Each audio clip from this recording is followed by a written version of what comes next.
పాండవులు వనవాసంలో ఉన్న కాలంలో ద్రోణాచార్యుని కుమారుడు అశ్వత్థామ ద్వారకకు వెళ్లి శ్రీకృష్ణుని చక్రాయుధాన్ని కోరుకున్నాడు. కృష్ణ, నీ చక్రాయుధాన్ని నాకు ఇస్తే నా వద్దనున్న బ్రహ్మ శిరోనామకాస్త్రాన్ని నీకు ఇస్తాను అన్నాడు. కృష్ణుడు చిరునవ్వుతో తీసుకో అని చక్రాన్ని చూపించాడు. అశ్వత్థామ ముందుగా ఎడమ చేత్తో, తర్వాత కుడి చేత్తో, చివరికి 2 చేతులతో ప్రయత్నించాడు. కానీ చక్రాయుధం కదలలేదు.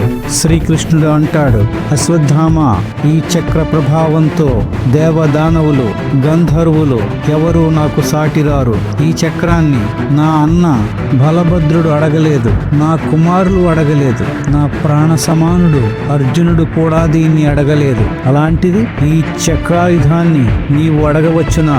అయినా చక్రాయుధం ఇస్తే ఎవరి మీద ప్రయోగిస్తావు అని అడిగాడు. అయినా అశ్వత్థామకు అహంకారం తగ్గలేదు. నిన్ను యుద్ధానికి ఒప్పించి నీపైనే ప్రయోగిస్తాను అన్నాడు.